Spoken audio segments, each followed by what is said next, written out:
I got kids. I kind of want to be able to like be the cool dad who's in his 50s and still able to like play with his kids, right? Yeah. So I'm kind of starting to like take better care of myself in that regard. And it's honestly helped me a lot with my stress level riding my bike. And I played rugby competitively when I was younger. And that competitive nature, I really, really enjoyed.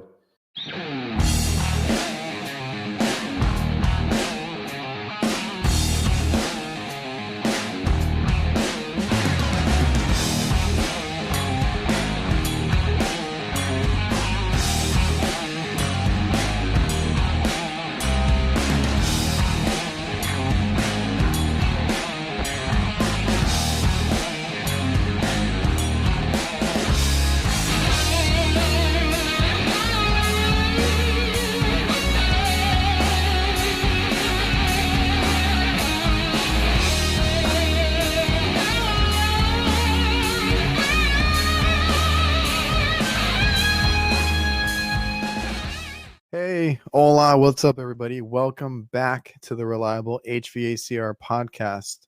You can watch the video podcast over on YouTube, my YouTube channel.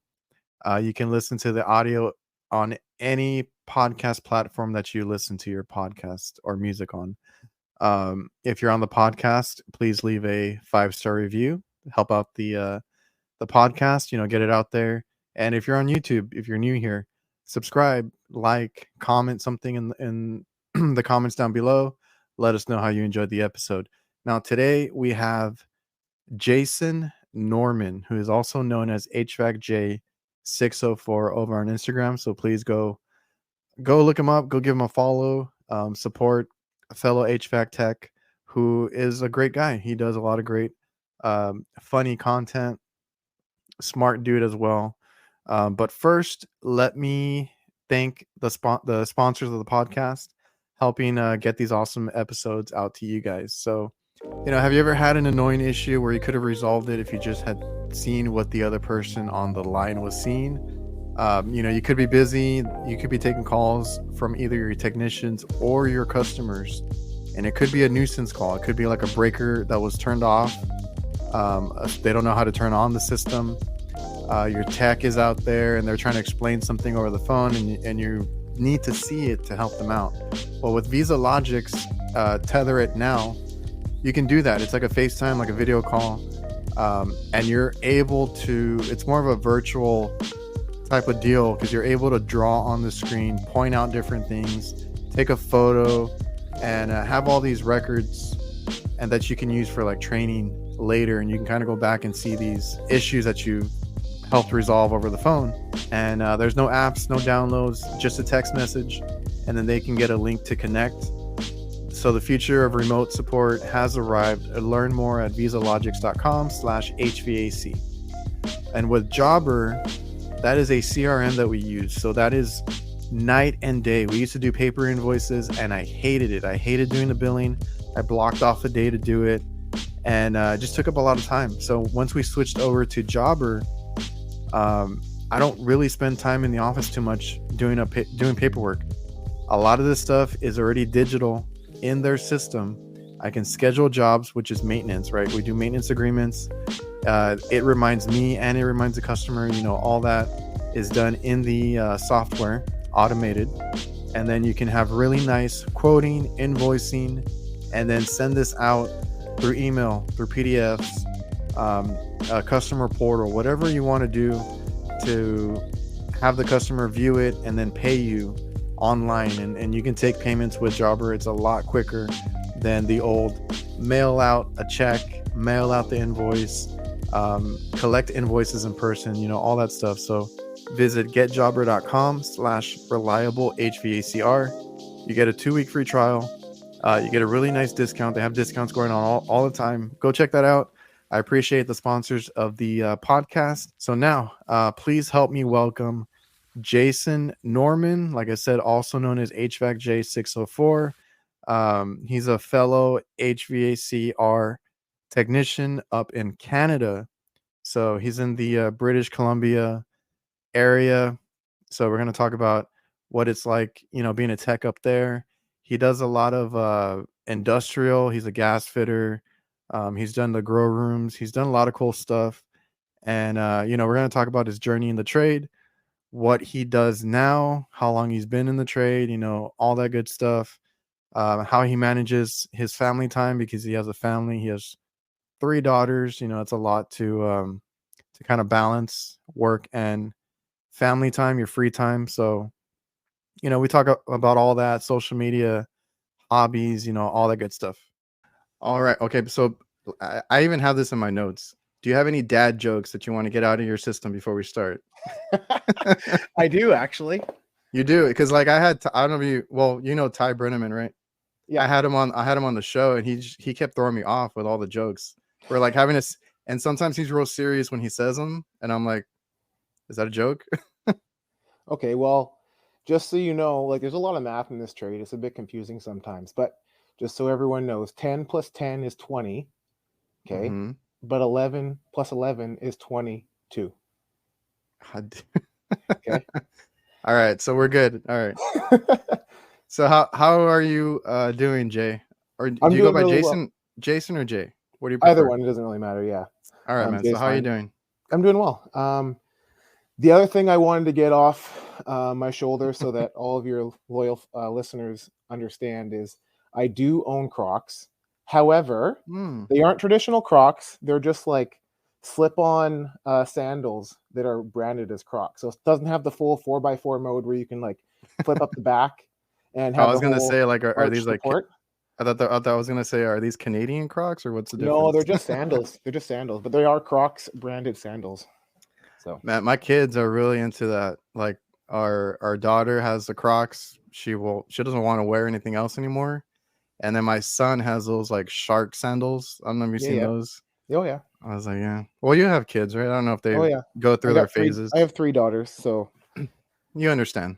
yeah. I was like, all right, kids, just now they want to dress themselves and everything. And I'm like, because Yeah, when they mine are 10 and 8. They just turned 10 and 8. Yeah, I have 10, 8, and 4-year-old. So like it was really Okay. cool when they didn't have any opinions because then you could just dress Yeah. them in whatever it was and it was really Oh easy. yeah. But now that they like have opinions on what they want to wear, sometimes it can take a little bit of time to get organized, right? Yeah, my son doesn't care too much. Like he does have opinions, but like the daughter, it's like I don't like that. I don't like this, and it's it's a deal sometimes. So how's work, man? You're obviously from Canada. What Yes. part of Canada are you from? I'm from the West Coast, so I'm from British Columbia. So I live in like the Vancouver area. I'm just north of Seattle for all my American friends out there. And I'm a basketball fan. The Vancouver Grizzlies used to be a thing. That's right, they did. I had the pleasure of actually going to a couple games back when they were. Oh, really? Yeah. Oh, yeah. Yeah. Back when they were still up there? When they were the Vancouver Grizzlies, yeah. I don't know. That's 20 years ago now, probably it or more, I guess. Eh? That's crazy because like, I mean, we're older. It's no secret. And I grew up, like I said, an NBA fan. I watch a lot of basketball, and like I've seen, like Seattle used to have a team too, and now they don't. It's crazy. Like, and that kind of like dates you, and it's like, oh, yeah. I remember that. I remember this. I remember that. So, how's the weather? I see you're wearing like a little jacket there. Well, I'm hidden downstairs, so it's a bit chillier in the basement. But today was nice. It was sunny. It's foggy though, so usually get a lot of rain out here. We don't get a lot of snow. Oh, okay. But we did have a little bit of like slushy snow the other day, but it like was gone within 12 hours, 24 hours type thing. But that's kind of like what happens with us when it gets like that cold. Like it doesn't get that cold in Texas, but every now and then there's that freezing temperature. It's like once like every 5 to 10 years we might get snow, but it ends up melting, by the end of the day. Yeah, we've been fortunate. We've had snow. Like I'm a kid at heart. Like I love having like snow around Christmas time. It's so cool. So like in recent memory of like being a father, like we've had snow around Christmas, not necessarily a white Christmas, but snow around during Christmas time, like probably more times than not, to be honest. It doesn't look good for this year though, but it's like probably going to be like, I don't know, 10 degrees and raining, or I guess 50 degrees and raining. Yeah, it's like I think our kids have seen it once in their lifetime when they were like little, Yeah. And like I said, it's once every maybe 10 years that it actually snows here. And but if not, we get that like you said, that slushy rain, where it gets like cold enough to actually kind of freeze over like As all a the windows and stuff. as a kid, I would like there was a couple like man-made ponds for like water mitigation, and they would freeze over in the wintertime, and my parents would take my brother and I ice skating on there all the time. But as like an adult, I don't remember any time where those ponds have frozen over. You've had like farmers' Mm. fields where there's just a few inches of water, and those are frozen over, and people have gone skating on that. But like, Mm. it doesn't get as cold as it used to be for as long. Like, I mean, it'll get to minus 15 Celsius here in the wintertime sometimes for short periods of time, and then everyone loses their minds because like it's I don't know, people just aren't prepared for it, right? Lots of water leaks and frozen pipes Oh yeah, I was gonna and say low that refrigerant charges and stuff like that, right? yeah, that happens to us. So like you're like I didn't know, well, I didn't realize that Canada has different regions like that where it's like the weather can be different. I just thought it Yeah, was all cold and snowy, but yeah. Texas has that issue too. Like we don't know what cold is. Like right now, I think today the low was like 43, but then that's only for today. Tomorrow it's going to be 75, and it's probably going to be like a low of 60 or something. Yeah, see, I'm not a So big fan of the heat either. Like the first time I went out to the East Coast was like a long time ago, but like the humidity and the temperature where it's like I'm used to it being like, in the 90s, but not like, the mid 90s, and also um a humidex like problem too, where just like you walk outside and it feels like a warm, wet salmon just like hits you across the face. It's just instant sweating and gross and not fun. yeah, man, that's the thing we deal with too is the high humidity. So it feels real nasty a lot. And I'm by the coast too, so we have that whole ordeal where it's like, the humidity, the moisture in the air, and the closer you get to the coast, all the rust, the salt air, everything that messes with the units and stuff. So I get a little bit of all that kind of stuff, but like what I was saying is it doesn't get cold here. So like the guys that I like to watch on Instagram and YouTube and all that, if they do like no heating stuff, I get really really intrigued because I never see that. I never work on that. Oh, Around cool. here, around here, when it gets into the 50s and 40s, we just turn off our AC and open up the windows because then it's like free air conditioning. So So we like don't run heating. I'm a refrigeration mechanic, HVAC mechanic, Red Seal, but like I'm also an industrial gas fitter as well. So like I have Mhm. unlimited BTUs of what I can like fire for gas appliances. So like it's not uncommon. Like I work on smaller stuff, I want to say, like maybe like less than 10 million BTUs is pretty common for like a commercial building for um heating systems, but more and more now as the larger boilers that were originally installed in these older buildings are being cut out for high efficiency boilers, you're just seeing like modular boilers be installed in place. So it's like a bunch of 750 or million BTU systems. But like I have lots of processes that I run higher boilers for like making steam and making oil to like heat furnaces, or sorry, heat ovens to make like bread and stuff like that. Yeah, man, and we had like around here we have more electric heat, so that's what I do see when I do work on stuff. I used to work on gas, back in the day when a restaurant had like what do you call it, like a one of those rooms where that like a party room, like Okay. those little banquet hall, or I don't know what you call them, but the restaurant has like an area that they seclude for parties and different things. I'm just it's on the tip of my tongue. I just can't remember, but for those, they really are worried about like the cooling and the heating. They have to make sure everything's working because like the party, that's a lot of money for them. Yeah. And so that's the last time that I worked on gas is when we had those bigger restaurants. And now I just see a lot of electric. That's a big thing here is everything's electric heat. Definitely easier to work on electric heat than it I is know like it's like big gas fired it's stuff. like But stupid simple. You just go there and it's like, oh, yeah, okay, it's one of like a couple of things. yeah, contactor and some safeties, and away you go, right? You Yeah. don't need to worry about carbon monoxide setting combustion, none of that. And the thing is, like, I go behind companies sometimes, right? And sometimes I'll pick up a new customer, whatever it is, and they're like, "Man, our heating doesn't work, but we just got this new unit like not too long ago." It's happened more than once, a handful of times that I go up there and we start disassembling the panels I'm like, where are the heaters? Like they didn't even put the elements in. I'm like, I have to go back down there and tell them, well, you don't have any heating. That's the problem. So we can quote you, we can get you some heaters and put them in. It's not the end of the world, but like whoever installed it just didn't feel like doing it, I guess. Yeah, it becomes a problem if they don't have the electrical infrastructure already in place. If it's just a simple matter of they forgot to order heaters in the new unit, that's not a big deal. But if you have to pull new Yeah. conductors and breakers and find ampacity in a panel to run electric heaters, that can be a bit of a problem. Yeah. So I guess, they just never, or they don't want to deal with it. Yeah. Right now, we've had to quote some systems. Well, not right now, but maybe like within the past year or so, where like they're like, yeah, we have the unit in stock. We'll get you squared away. We're buying it for a customer, and then it's like, but the heating kit is not in stock. You got to wait for that, and then we got to like deal with that ordeal. I don't know if it's still bad or not. We haven't done a change out in a while, but Mhm. parts, like getting parts is a thing now too. Like waiting on parts.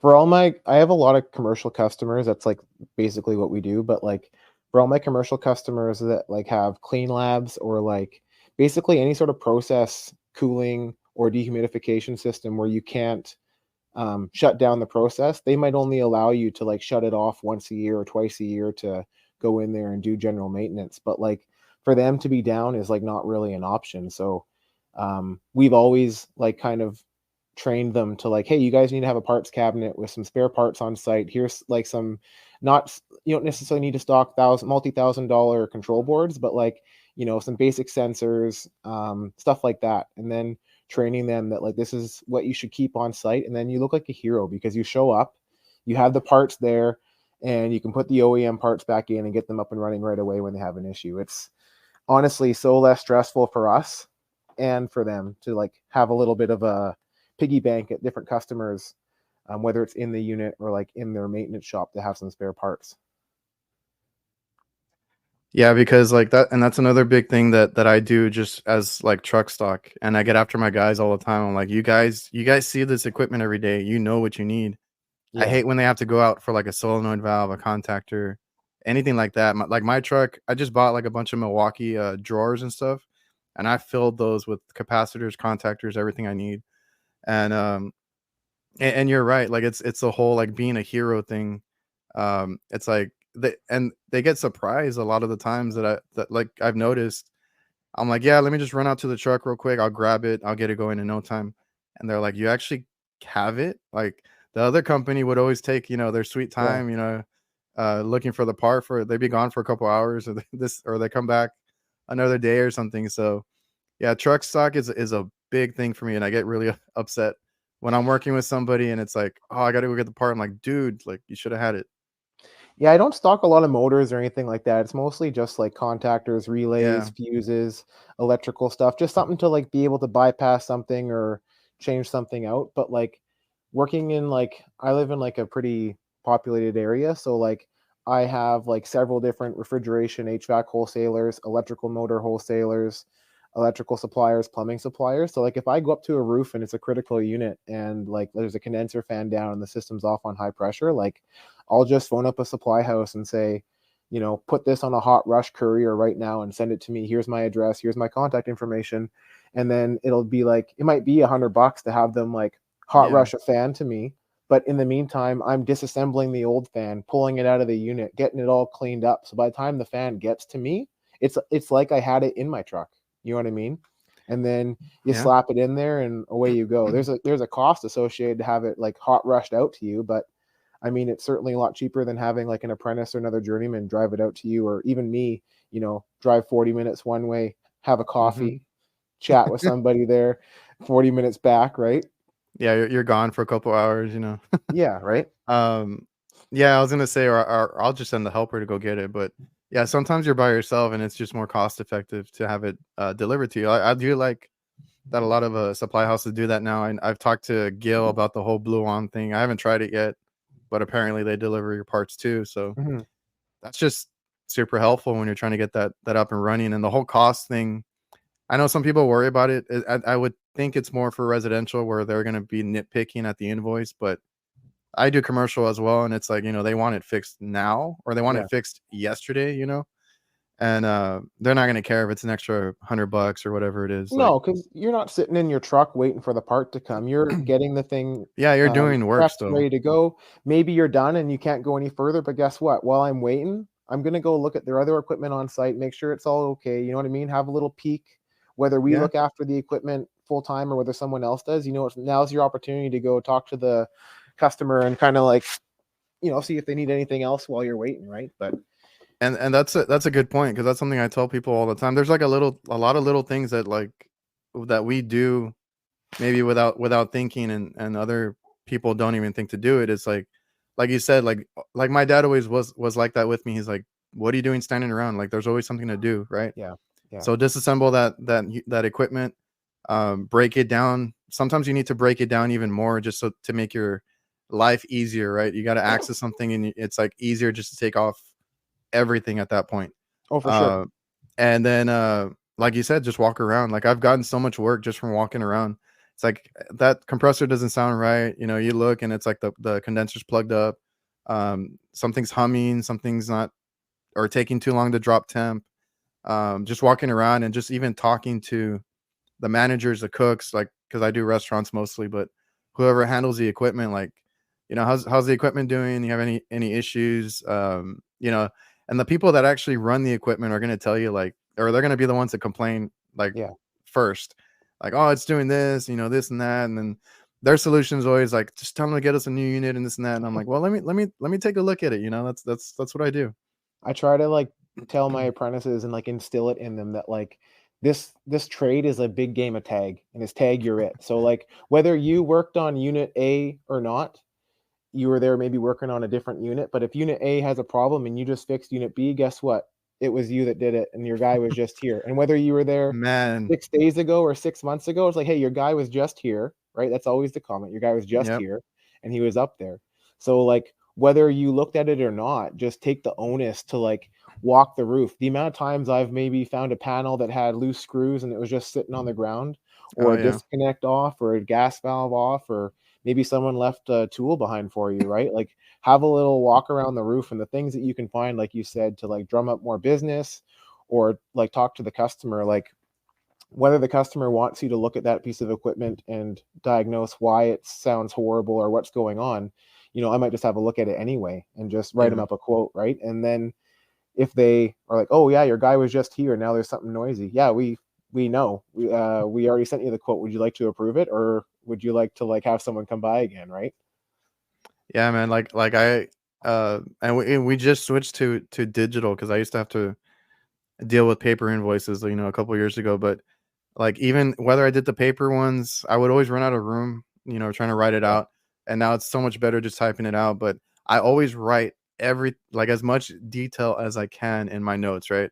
It's like, what did I do to whatever I was looking at? And then it's like, well, you might want to think about this other repair that it might Yep. need, or the equipment next to it didn't look right, or I noticed something on my way out. I write all that in my notes, and then, like you said, I've heard that so many times. It's like, you guys were just Oh here, yeah. or you were just working on this one, and then like something happened and it's not working anymore. It's doing this now, and it's like, well, if you write it out in your notes, if you talk or spend a few minutes when you get there to talk to them, and a few minutes when you leave, you're covered, right? They Yep. have that conversation with you. You tell them what you found, what you recommend. You write it in your notes, and you cover yourself, because. And I mean, I can't speak for residential. I can only speak for commercial, but they will try to blame you for a lot of stuff. It's Um, tag you're it, right? You were here last, so it has to be it's like, you were had just it had to here. have been Yeah, Adrian. Adrian was just here, and he did a great job on one of the units, but now something else is funky, right? I know. And I always have to tell them, like, I didn't even touch that unit. I was like, what are you talking about? Um, and the other thing is, like, well, the other one is, like, we can't really do anything about, but like having everything in writing, and then being able to go back and look at the dates is a big thing for me now too, Yeah. because every now and then I get somebody, and it just happened to me the other week. I can't remember what the call was for, but they were like, "Oh, because they told my dad, they called him, and they were like, your son Adrian was just here. He just fixed it." And I was thinking about it, because I'm pretty good at remembering what I worked on, like, at least for like the month, or the previous month. And I can remember far back, you know, not perfect, but I can remember most of it. And I'm like, I'm pretty sure that was like a year to a year and a half ago. Yeah. I was like, that's not under warranty. And sure enough, I looked up the invoice. I'm like, yeah, it's been a year and a half. You might want to tell them that they want to, because they have to do request Mhm. work and all that. I'm like, you might want to tell them to put in a request, and then I'll go out because I wasn't there, you know. So one of my little hacks, like I've been on social media for like a couple of years and I take pictures and videos maybe specifically for that. But before I ever posted on social media, I always had location services turned on my phone. So like you take a picture or video of something and then it like geocaches it on your phone. So like I've been at my same employer for over 16 years now. So I have apprentices or other journeymen who are phoning me and saying, "Hey, where's the access to this area or what unit is it that's supposed to be looking at it?" I can like go into my maps, type in the address, boom, there's like 300 pictures in that location. I can like, it's a lot easier Yeah. to cipher through 300 pictures over the last 17 years than it is to be like, hey, what day was I there 10 years ago, right? It's not going to happen. Yeah, I mean, obviously, the longer you do this, the more you're gonna like the more work you've done, and it's harder to remember. Like I said, I can remember a few months ago, maybe or a year ago, but that's about it. And that's a good point. That's something that I started doing. I didn't do it for like the first, I don't know, 5, 6 years that Mhm. I had that I started doing this, but like the second half of my career, I was like, you know what? Because like I don't know, I was always like a person that liked my privacy. I just always turned everything off on my phones and stuff. Yeah. And I was like, this could be very helpful. I take a crap load of pictures every day at work anyway, right? Yeah. Data tags, the conditions of the coils and stuff like that to show my customers before I even did YouTube or anything. And I was like, you know what? I should start turning on that location service because, like you said, you can go and I can just go on the map and then kind of blow it up and go to the different locations and then I can find all the stuff that I had. And more times than not, I'm gonna have pictures of like stuff that I recommended them, right? It's like this Yeah. coil is beat up, it's trash. And I can tell them I told you at this time, here's a picture. I took it, I probably sent it to you, emailed it to you. It's so much easier, and that's a good tip too. Is look, I know there's apps that do it now. I think Company Cam is one of them. Yep. But like your phone has that built in. Just turn it on because you're gonna be taking pictures, trust me, like every day at work. Like even if you don't do social media, you're gonna take pictures. And And it's sometimes a, it's a good thing to do. sometimes you got pictures of your kids that get in the way when you're trying to find data plates there, right? Like what refrigerant was in that unit? Was it 22 or 407C? I can't remember, right? Yeah, man. And like it's just a good thing to do because you're gonna take pictures, like I said, even if you do or don't do social media, data tags, the conditions of the unit, um, whatever it is, and even doing social media and YouTube has kind of helped me sometimes because then I'm like I did a video on that unit. Let me go back and I zoom in and like try to see what I was working on. So the only thing I can say is take pictures, leave the location service on. There's a tech tip for you.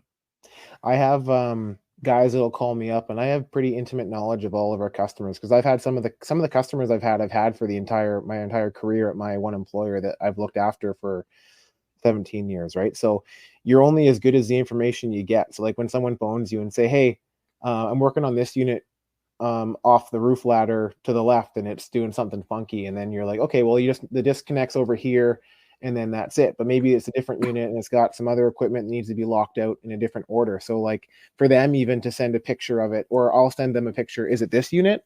And they're like, how do you have that picture? I'm like, well, I took this picture 8 years ago. Yeah.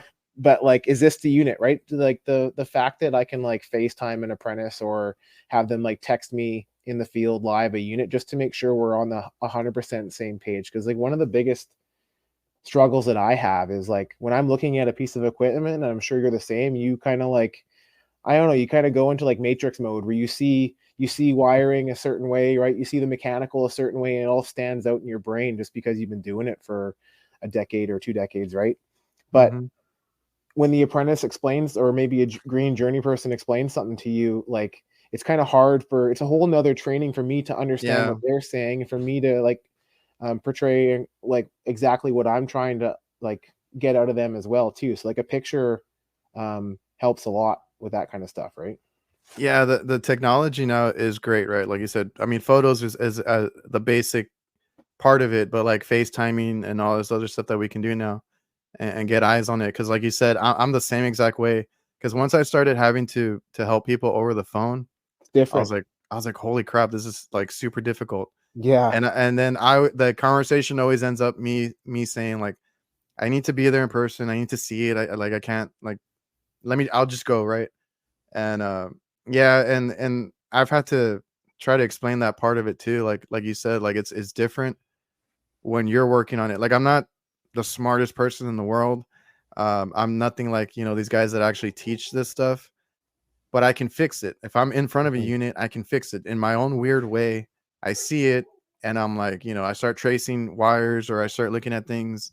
And my dad used to ask me sometimes, he's like, what did you do? And I'm like, I don't know. I just fixed it. Right. I was like, Yeah. I took it apart. I took it apart, checked everything. I found some things here and there, put it back together, and it worked. There Um, you go. and I'm trying to get better at explaining it now. Right, I've been doing it about 16 years now, and it gets easier, but like it's still like a hard thing to deal with. And it's funny that you bring that up because I've been trying to explain that to people too. I'm like, I don't know. It's like something over the. I'm not a phone person either. Like I don't like to be on the phone for everything. Like I'm more of a text person, but I'm like, no, I like, I have to be there in person. I like to be there and see it and touch it and figure it out. So that's been a struggle too, trying to do the whole like over the phone tech support, I guess. Yeah, I honestly love it. Like when I see my phone ring and it's like one of my guys calling me, I know they have a problem, and right. So honestly though, it's enjoyable because it's a new challenge, right? Like just sitting there and slaying equipment, whether you're doing a maintenance, whether I'm in the office or whether I'm like um repairing a piece of equipment, like being able to like support the guys and help them achieve their goals to figure out what's wrong with this unit or solve a problem is like super rewarding. I had no idea it was going to be so rewarding when you can sit there and you're like over the phone solve a problem. Maybe it was something really really simple and Mhm. they just couldn't see it and they're like, "Wow, you're so smart." And I'm like, "Well, not really." It's just like, I've seen it a few times. Like Yeah, I kind of right? know. You're like, Yeah, I've made that it's mistake 12 times and this is only your first one. So once you've made it the 12th time, you'll figure it out just like I did.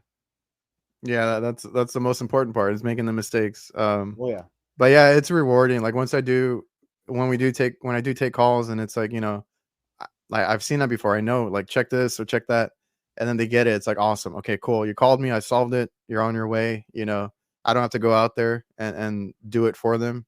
Mhm. That's an awesome part of the job too.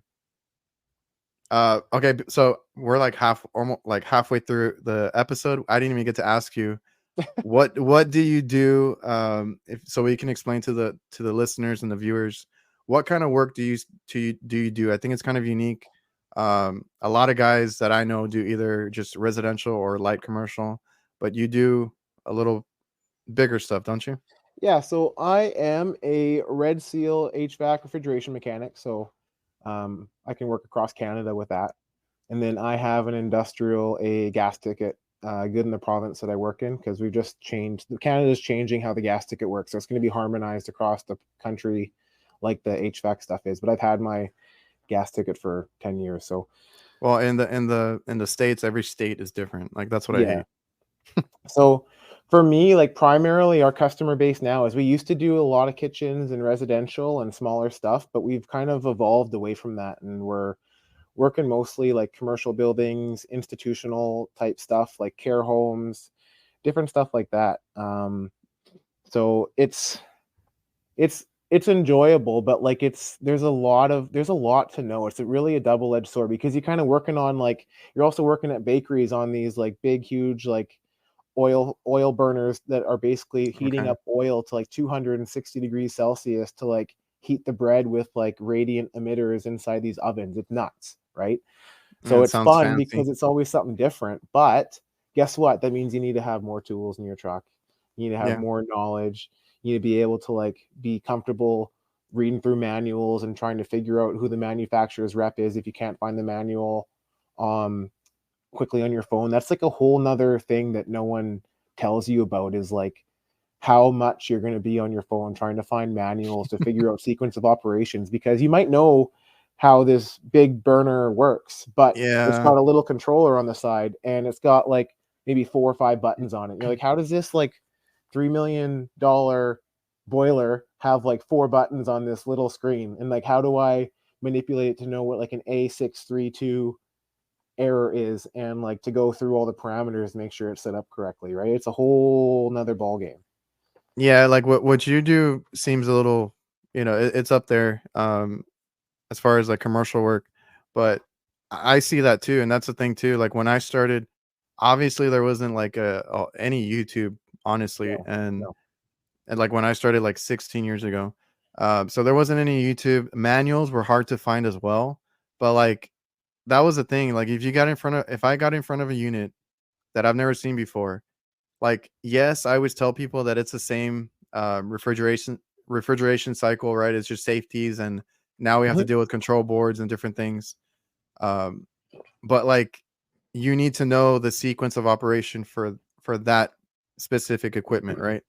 Ice machines, they all do the same thing, or the end result is all the same, but they all make ice in a different way, right? Yeah. You kinda have to know, like, if there's delays, if there's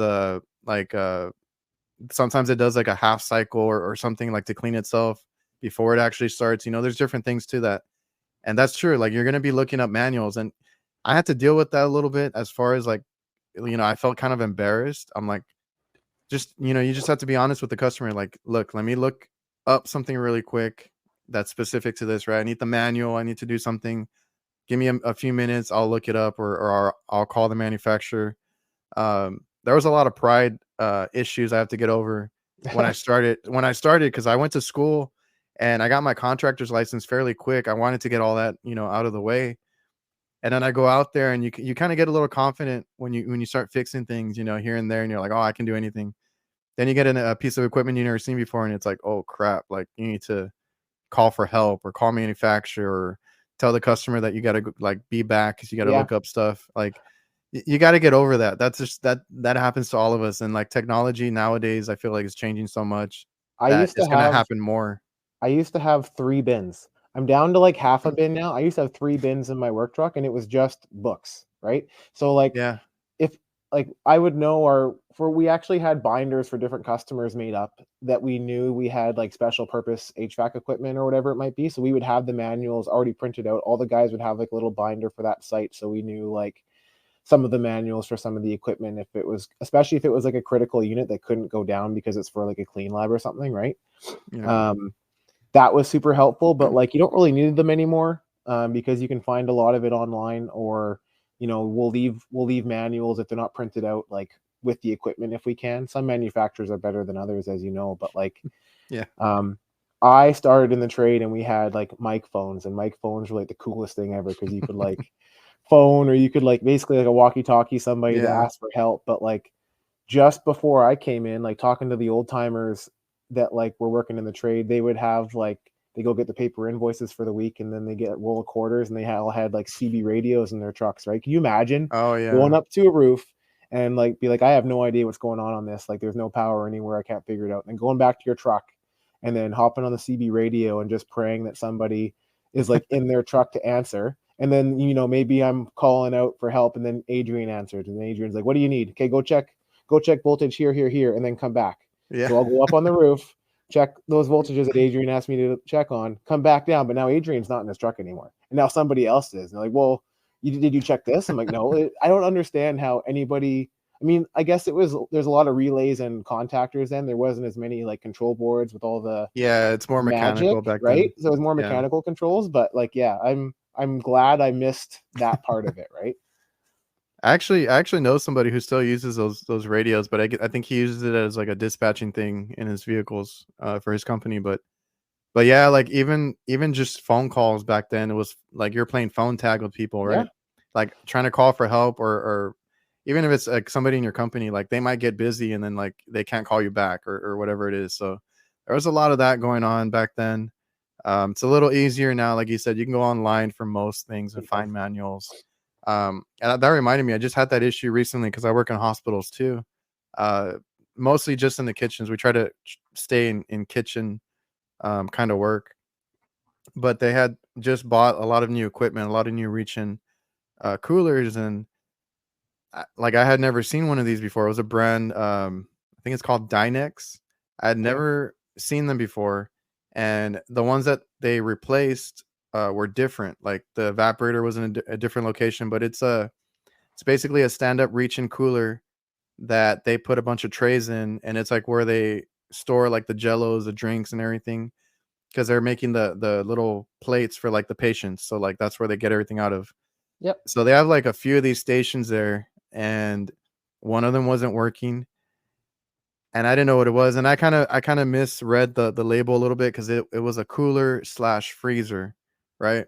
I saw a solenoid in there, and I was thinking that the solenoid was bad or something, because I'm like, "Where's my refrigerant?" Right?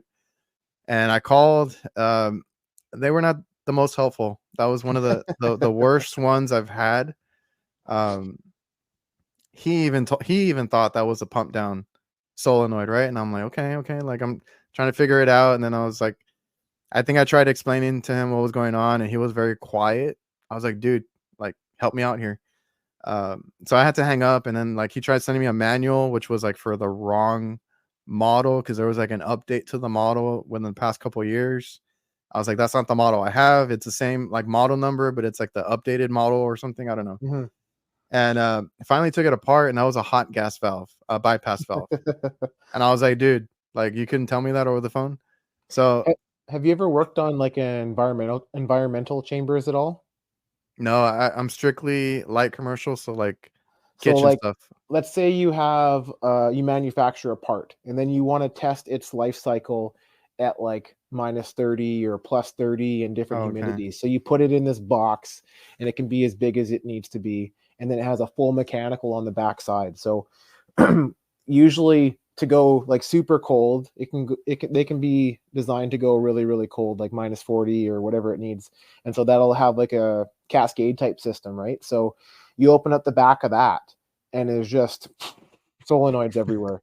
And it's just like, okay, like what's going on? Like this is driving me nuts. So the first thing I'll do, some brands like they'll already have them labeled with like arrows and like which Yeah. lines are what refrigerant and which system. But I'm sitting there and I'm just like, hey, I can't deal with this. And you're just sitting there, you're following, you're tracing out lines with Sharpies, drawing little arrows, drawing whatever little reminders you can, and then you kind of stand back, reset, and then you kind of look at what you have and then kind of go from there. But they're fun. Yeah, I was gonna say, like, I mean, I don't work on anything like that crazy, but like even when I would do like AC calls, right? I got so used to like the simple stuff, like the carriers and whatnot. And then like once I got into like the higher end trains and Linux units, I opened those panels and I was like, holy crap, there's like wires everywhere. And then that's when they started using boards and stuff. And I was like, okay. But if you just take the time, step back, look at Yeah. the schematic, hopefully it has it. If not, just trace every wire. I mean, you'll get it eventually. Yep. Yeah, I'll have guys phone me like, I don't know what's going on. I'm like, neither do I. So like, can you just relax, just chill out, like draw Sharpie on the copper lines. Yeah. No one's gonna care about that. And give me your best estimate. Like I'm not gonna help someone over the phone and tell them what to do. It's not gonna happen. They're not gonna retain any of that. So like I want you to figure it out and have a look at it and then call me with your best guess. And then from there we'll break it down, right? Cuz like you have to make an attempt first. I don't know. I feel like I had a really great apprenticeship. I was raised by some really smart guys, but they were not the nicest and politest and happiest to deal with. So like I knew that if I phoned them and I didn't have like a whole bunch of information written down on my notepad, because if they asked me a question I didn't know the answer, hang up. They would hang Yeah. up right then and there, done. And now you're sitting there and you're scared. You're like, I can't phone the boss back again. Like I need to figure this out, right? So you play around with it for another half hour and you come up with a new conclusion, and then you phone back to like, I'm not phoning back to ask questions. I'm phoning back to like confirm my diagnosis. Like, hey, this is what I'm seeing. This is what it's Hmm. doing. Here's my numbers. Does it make sense that this is happening? And then they'll be like, yeah, or they'll be like, no. But at least you looked at it, right? And if you spend that time, you'll Yeah. likely come out ahead every time. Yeah. And even like when I used to call, like when I started, I was always afraid to call like tech support and stuff. Yeah. Like I always made sure that I had all my numbers right. I had my pressure, my temperatures, take a look at the unit, see what it's doing, if it's flashing any lights, if there's anything strange going on, make sure you have all the information for them, because they're gonna need that, and if not, they're gonna get mad real quick. Well, yeah. And then like honestly, like if you're new to the trade and you're listening to this, like I wish people told me this when I was younger, but like network with Oh everybody yeah, that you ever meet. Like that, I didn't really fully understand what that meant when I was younger. But like if you go to school and you meet like a bunch of technicians at your school, get all of their numbers, get all of their names, save in your phone in the notes to say like this guy or this girl works on commercial equipment. This one works on residential. This one works on rack supermarket systems. So like if you have a problem, like yeah. shoot them a message. The worst they're going to do is not answer. Like I relied on that network a little bit towards the tail end of my apprenticeship. Sometimes it was the blind leading the blind. You know, they're like, oh, I don't really know what's going on either, right? But at least you had that network. Like there's a guy I work with now who I went to pre-apprenticeship training with like over 17 years ago, and like that network never dies. Like a couple of years ago, he's like, hey, you guys hiring? And I'm like, yeah, right. And it can be that too. It doesn't necessarily mean phoning the people that you maybe went to trade school with to like ask them a technical question. It might be you don't feel like you're getting the best apprenticeship, where you're not being trained, you're just being told to go chase parts, change filters, clean coils, right? Like maybe an unpopular opinion here, but I'm going to say it. If you don't feel you're being supported by your journeyman or your employer, I mean, we're still in a market where I am, like to go and not necessarily leave in a huff, but like go explore some options, talk to your network. Oh Hey, yeah. what's your apprenticeship looking like over where you're at? Are you getting trained? Are you getting time with a journey person to go and look at something and actually be able to like have the time to look at stuff, right? We try really hard to work with our apprentices and train them properly and spend time with them. Sometimes they are just changing filters and replacing coils, but like we make an effort to find times not to do that, right? Yeah, I mean, you learn hands-on, right? You got to let them do some of the work so that they can eventually just be out there on their own. Yeah, But like you mentioned, like if you get into the trades, like people, I have kids that message me and ask me, like, is this trade worth getting into? And sometimes the age ranges, right? There'll be young kids, there'll be older gentlemen that are like trying to make a career change, and they're looking for something that's, they're gonna do well in. And I'm like, yes, because you can get into this trade, and there's so many different avenues you can take, right? yeah. So there's different sides of the trade. There's more than just commercial or residential. There's industrial. There's I know you do, like, do you do the grow rooms too and all that? I used to have a bunch of customers that had the dope rooms, but they kind of all that's not cool anymore. So they all kind of went out of business, right? Went back to Yeah, making peppers and cucumbers. gotcha. So like there's different areas that you could, and you can even niche down if you really want to. But there's always work. So like I always tell them there's always work. And like you mentioned, if you don't like where you're at, I mean you should try to stay there if it's 100%. worth it, right? If you're getting the training, if you're learning a little bit, if you just get experience, right? You get a year experience, the next job might pay you better, whatever it is, but you can always find work, and people are always looking for good techs. So like as long as you're willing to learn, willing to do the work, and it helps if you're a quick learner, there's always work out there. There's always a need for it, and I recommend this trade 100%. I get asked that a lot, like, is it worth joining, becoming an HVAC person? And I'm like, Yeah. I don't answer yes. I honestly answer like there's honestly no bad trades. Well, Um, that's true. Yeah. because like you could absolutely apply. I mean, you don't want to be a drywall or a roofer, but like don't tell anyone I said that, right? But they're in demand too, right? Um, Any skilled trades is a good trade. any skilled trade, as long as you apply yourself and you care to like better yourself, you're going to be super successful in whatever you do, right? um and like you said, you can go get your ticket and you just bear down and deal with it, and maybe working on the tools isn't for you. Well, you can go be a manufacturer's rep, you can go work at a supply Yeah. house, you can go be a trainer, you can go work in a school, right? You can go be a manager or whatever. There's literally so many different avenues to go down. You know, I mean, I don't know about you, but I plan on going to AHR in Chicago. There's lots of people there who don't work on the tools but have the knowledge that we have and are there to like represent manufacturers and sell product, right? Yeah, I will be there, and that's the cool thing, like getting to know people on social media. I had the girls from the refrigeration technologies, and I'm like, technically they're in the trades, right? Yeah. They represent that company that makes the products that we use. They need to know everything about those products, answer questions, and know what they're selling. So they're part of the trade too, even though they're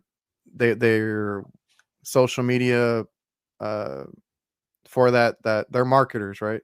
Yep. So that's what they do for that company. But you can be, like you said, you can be in the supply houses. You can be a salesman if you're really good at sales, really good at selling. There's a place for you in the trade, right? If you're really good with your hands, there's a place for you in the trade. And then there's different levels. So like that you, I know like some people come to me and they're like, I don't like residential. I don't like this or that. And I'm like, once you get your foot in the door, you can kind of go Yep. down a different path and you'll find something you like. I'm pretty sure you'll find something that you enjoy in this trade, or like you said, any trade, because skilled trades. What happened when the whole COVID thing happened? Like the only people that were still working were the people in any of the skilled trades, because we still need buildings that go up. We still need Yep. all that stuff maintained, air conditioning, plumbing, electrical stuff, like all that stuff still needs to be done. Whereas like if you had, I don't want to put down the business degree people, but like a lot of people with different degrees struggled because they couldn't get a job at that point. Yep. So skilled So trades is where it's at. for me, when I graduated high school, a few years after that was the like 2008 financial crisis, right? And so I was a really expensive apprentice. So I was honestly super nervous about that. Like, am I going to get full time hours? Am I going to still have a job? Is this career right for me? There's honestly some times there where like you're not working 40 hours a week and we went down to like 4 days a week, and sometimes you weren't having full days for those 4 days a week. But I had friends who went the academic route, right? They're just finishing their fourth year of university, and they were ready to come out and join the workforce, and it was kind of not a great time in 2008 to jump Oh out with yeah. your degree and join the workforce because nobody was hiring for stuff Yeah. like that, right? It And was really see hard. see we started in '07 and we got Yeah, through all that. Like we boomed basically. Like we were doing really well. Of course there's ups and downs because we run our own business, that 100%. that's a Yeah, that's a thing you have to deal with, but it never stays down too long. Like you just kind of pivot and work on anything that you have a weakness in. Like ours was getting more customers, worked on that, found more customers. We took on too much work at one point. There's different things that we had to learn, but like you said, that year was a struggle, just like 2020 was a struggle for some people, and we didn't feel the effects of that like at all. We did have to. I think we waited like a week for the COVID thing, just because like we deal with restaurants and they did close for a few days to yeah, figure out that's what they were tough. gonna do. But like we had a lot of national chains, like these pizza places, these fast food chains, they weren't gonna stay closed. So even if they just did drive through, like we were there, like stuff breaks, we were there fixing stuff. So any Yeah, the any care skill trade is a good trade. yeah, the care homes certainly weren't closing during COVID. They were asking us to get in there and do work. I mean, I'm pretty fortunate with my employer I work at. We have like a pretty diverse portfolio of different customers to work on, whether a manufacturing sector goes down or the financial sector goes down. We have a lot of different customers that are going to fit the bill in other spots that likely are okay and still doing work, right? A lot of our customers during COVID, like you said, there was like maybe a couple weeks or a month where they were like super uncertain and didn't want to spend a single red cent. But Yeah. then, once March was over in 2020 and it was starting to hit April, May, full steam ahead. They were like, no, we can't just shut down. We got to continue working. We got to do this, do that. And then they were getting free money from the government, right? So we were happy to help them spend that and keep them running, right? Yeah, man. And we do, like I said, hospital work. So like that one was more of a budget thing. Like during that time, they didn't want to spend, but like you said, like after a month, for us, it was like a week where I think we were off for like a week, right? Because we were just waiting. And then like Mhm. the whole lockdown thing, like we didn't even know if we could leave our house, whatever, all that kind of Yeah. stuff that happened. And no, they gave us like I think I had to keep something on my window that gave me permission to go out Yeah. and all that. So like we were out there after a few days, and like you said, it might have been slow at that time, which slow in this field is not that bad either. Like you're still No. making money. No. Yeah. Yeah, it's you're still making money. You get kind of like a little relief, right? A little break, mentally, especially. And then, like you said, it picked right back up, and then it was heading into summer like that. You just stay busy. So, Yeah, um, I had letterheads from different customers that are like stating that like we are such and such an essential business deemed oh by the yeah, government under blah blah blah blah blah. And this person is like a contractor of ours that is needed to do us, because like we never really went into full shutdown, so we were really close. So like a lot of businesses like prepare themselves that if they we're going to get shut down, we're still going to be able to like run commercial buildings. You can't just shut down commercial no, buildings. The pumps will fail, water leaks will happen, equipment will shut down, all that stuff. You can't just shut it off. yeah, we had those same little like papers, I guess, and just Yeah. taped them to the windows, and like Yeah. I'm essential, right? Yeah. Um, but yeah, and like I remember during that time too, we were still like turning away work just because we were so busy. Yeah. And like I said, we do the hospital work, and they wanted us to do more of like the other stuff because like we only stay in the kitchen, which I honestly prefer. I like what I do and our line of work, but like we don't do the chillers or anything like that, and I'm not qualified honestly to do that. But they've tried us out before. It's just it never works out. Like doing the upstairs, right? The chemicals or the blood, like everything that has to be controlled by temperature, coolers, and all Yeah. that. Yeah.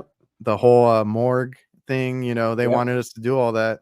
It's like, oh, like no, kind of like turn away work. And like with us, like I said earlier, like you can niche down in this industry, this HVAC world, and I'm very comfortable doing just kitchen work. So like we deal with only restaurants, hospitals, and schools. Obviously, they have kitchens, so we deal with that too. But like we can pick and choose. So I'm very picky with what I do, Yep. and it's something you can do when you get into HVAC. So honestly, just if you're thinking about it, try it out, get into it. If anything, the experience helps you out. Like you said, if you're at a bad company, another company will treat you better. Oh, 100%. Yeah. If you give them an effort, like they'll give you an effort for sure. Yeah, because every guy that like if we were to hire somebody and obviously train them and all that, and then they can run their own calls and they can do a broad range of different things like what you do at yours, that's worth a lot to Yeah. the company. Like to be able to send out a guy and just be like, fix it, whatever it is, fix it. Yep. So you don't do the grow rooms anymore that much, or do you still do some? No, I mean, I think we still have one as a customer, but like we honestly don't do a lot of work there, and I don't think they grow. I know they used to grow like this many greenhouses in this one location. Now it's just like one or two. Like it's not nearly as much as it used to be. It was So honestly, it like dwindled down already. oh yeah, a little while ago, a couple years ago, probably, but well before COVID actually. Oh, A okay. bunch of them like lost market share, and then they kind of like moved out. It was honestly like it was a super fun experience, but I don't miss going there because like you That had a was gonna park. be that was gonna be my next question. Do you miss it? Oh, you had a parking like this parking lot, they would deem this is where your contractors park, and then you got to like clear security and figure out who you are, what you're doing. And then these greenhouses, Adrian, I don't know if you know, but like one greenhouse might be a couple city blocks by a couple city blocks, and there's going to be like a center core building, and they all hub out like a star.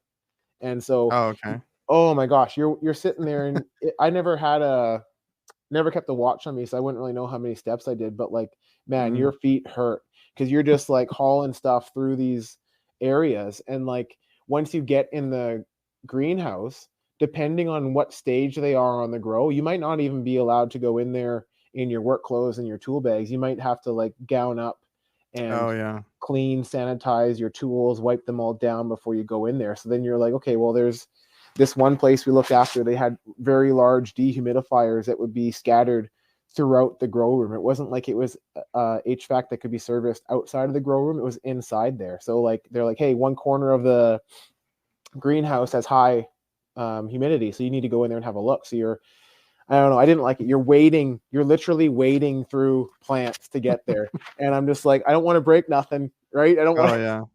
to. And then it doesn't matter. So I'd be wearing a gown, right? I got Mm-hmm. my work clothes on. My wallet's in a zip pocket. And then Okay. you pull out like a debit card to buy coffee on the way home that was in a wallet in a zip pocket of a pair of pants with another, and it would stink. It would stink so bad. And So so I was, that stuff just penetrates everything. oh, everything. I was like, I think we had letterheads as well for that customer. So if we ever got pulled over and were like accused of maybe Oh. go through like a sobriety test, it's like, no, no, like here's my badge, right? Here's Mm-hmm. who I am. Here's the customer I'm at, right? Like, yeah, you can do your sobriety test if you want, but like, there's a reason why I smell like this, right? Um, we had a Yeah, rule that if I went, had Matt on here, and I yeah, asked him about but did you get pulled over? no, never. I never had a problem with that. But like, Never had. we Okay. no, we had a rule though. If you went to one of the grow houses, you weren't allowed to go anywhere else for that day. So like, it had to Oh be a full day because you couldn't go to someone else and you would reek. yeah, I actually have another. It's a pair, Matt and Megan, I believe, from Mechanical Environments, and they niched, I guess, down to that's what they do. They do grow rooms. So Yeah. I'm interested in hearing about like how they got into that and why they decided to stick to that. Because I've had Matt on here, I've had you on here now, and it's an interesting experience.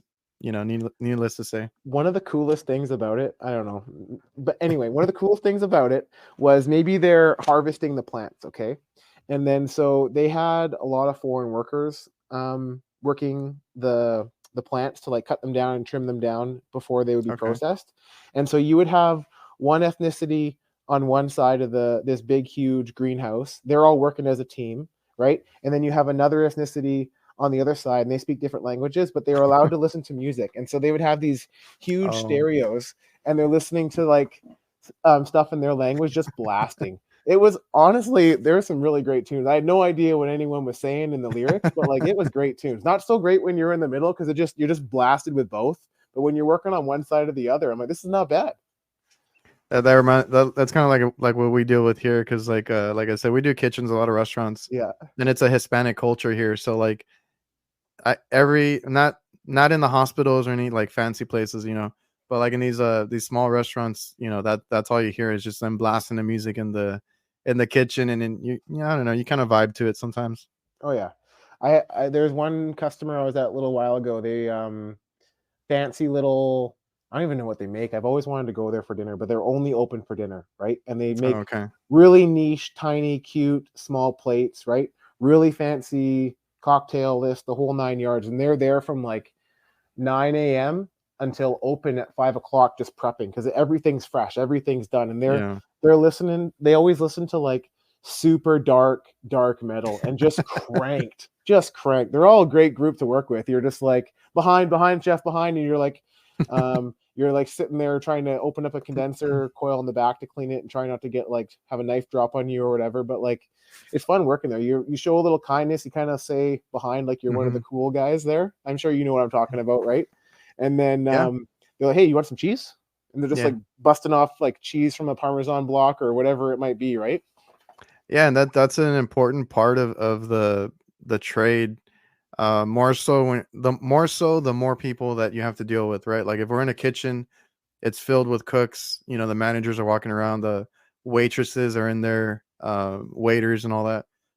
So and that's something I had to learn too, because like it's my dad's business, and he does the cooking equipment, and I do the HVAC. So we kind of partnered up, and that's how we run it. But like I just wanted to get in and out, right? I was a kid. I was like 20, 21. I just wanted to get out, you know, get my check, go home, go with my friends. Yeah, And I didn't understand that whole relationship part with the people that you go to work for. So you get little perks, right, in restaurants or different yeah, things. And it's always good to be nice to everybody, because also you never know, they might get promoted manager or whatever, like they move, and then they want or they request you yeah. specifically to do work somewhere else. So We've had I've had plenty. customers and they've left their employer and we're like, oh no, do we still have a place here? But like, no, they trust us Uh-huh. still. We're going to continue to do work. But then maybe, a month later, so and so calls us up and we're at their new employer doing work for them too, right? It's Yeah. honestly, I know it's kind of weird, but like jiving with like the vibe of like the customer is like kind of fun to me. You know what I mean? It's just a different atmosphere because sometimes you're sitting there super serious, right? Yeah. Everyone's whispering, and in other places they got like some music cranked, and you're just kind of like, okay, let's do it, let's go for it, right? But Yeah, it's different, it's fun. that's something I had to learn from my dad because my dad is really good at that, but obviously he's been doing it longer than I have. And he worked at another company. He did really well over there. And then when he started his business, I kind of saw that. I just never understood it. So he was like best friends with everybody that he met. And I slowly started realizing that because like you said, there's like every location is different. You don't know if they're going to be serious, super technical, like they want to know everything, Yep. or they don't, or they might not care too much and they just want a good or somebody that they can trust and kind of be friends with. Because then that helps you as well because they'll call you over like a bigger company or another company. But I had to learn that from my dad because we went to places where, and I'm pretty sure these managers, like the ones that I've seen, they weren't from around here or something. They might be from somewhere else, and it's how they do things over there. So like there was one that was like he would cuss all the time. He'd Yeah. call you names and this and that, but it was always like to him a joke or Jovial, testing yeah. testing you or whatever it was. And I was like, I've never seen that before. And then my dad would go in there and he would kind of feel out the vibe and all that, and then he would start like joking around back and forth the way the manager joked around, right? Yep. You kind of have to feel how their what their personality is, and I just never understood that. So at some Mhm. places you get that kind of vibe. Um, there's people that I never know if they're joking or not, but then you got to take the punches and deal with it. And then there's other places that are like super friendly or you know, uh, they want to know everything. And then there's some places that they're like, just fix it. You know, they kind of leave you alone. So that whole relationship part is very important. And that's a part that I don't think a lot of people understand either is in this trade. Now, I prefer commercial because there's less people. Sometimes, you know, you're on a rooftop, you're by yourself sometimes. So I get a little bit of both. I'm on the roof by myself, but then if I'm in the kitchen, I'm around people and I get to talk to them. So uh, I don't know if I would like residential. I feel like you get a whole range of people in that area, but that's just, you The know. big difference for me that I've noticed is like when I'm checking into a commercial customer, whether they're whatever their mannerism, whether I know that they want to meet me in person in their office, whether I know they want a phone call or a text message or an email, customers want to be communicated with a certain way, but like you check in, you check out. But the big thing for me that I've noticed is like it's not their money. You know what I mean? Oh yeah. Talking to a homeowner, they're super anxious. Typically, they're stressed out because Yeah. something's not working, and maybe they're super nervous too about making a decision right now and their spouse is not there about spending a grand, 2 grand, 3 grand, or unit replacement, whatever it might be. But if you're talking with like a commercial customer, they probably have like an operating budget, right? So it's still a Hmm. stressful conversation with them because they still need to like make sure they have money in case something else breaks next Hmm. month, but in this quarter they have this much money, and as long as I'm gonna like, hey, it's gonna be 2 grand to fix this condenser fan motor, does that sound fine with you? And like, yeah, just go do it. Shoot me an email that you're going to do it, and then shoot me an email back. It's good enough for now, and we'll figure it out. Right, for customers we do business with regularly. Right. Yeah, I guess that's the other thing. Like with residential, you have to keep in mind that they're making a big Yeah. decision on their part, Yeah. especially if they buy new equipment and all that. And then in commercial, and I was just thinking about that earlier today because I was recording some stuff, and then it's not their money. Now, the only thing that they might worry about is like a bonus because I have a couple Correct. of those Yes. Yes. where they're like, "Oh, can that wait?" Or you know, can you stretch it out till next month or whatever it is? Because they, like you said, they have a budget, and I think they get like a bonus if they don't go over that budget. And Some of them do. Yeah. there's all this stuff that you have to keep in mind with that. But most of the time, they're just they just want it fixed. So just know your customer, know how to deal with them. Everyone's going to be different, Yeah. and that's a like you said, sometimes it's fun, you know. Yeah. Sometimes it's super stressful. You don't want to be there anymore, and you're clacking your little feet together, saying there's no place like home. But other times it's like super fun. Yeah. So how did you end up in HVAC? How did you get into the trades? Oh, that's a great question. I think about this sometimes, and I don't know if I fully know the answer, to be honest, Adrian. So Yeah, my because old I man, have a lot of people that just like fall into it and they're yeah, like, I oh, don't know. it's the best thing in the world now. My old man was a sheet metal mechanic, so he was always like, Okay. "If you become a sheet metal mechanic, I'll kill you, right? I'll take you out." Oh, okay. Oh yeah, no, you're not. He's like, "You're not the trade for you." Oh, okay. I Um, thought you were gonna go the other way with that. nope. I I did in grade 12, I did Chem 12. I did all the things, Chem 12, Physics 12, Math 12, History 12, French 12, English 12. I'm like, I'm going to university. That's what I Okay. want to do.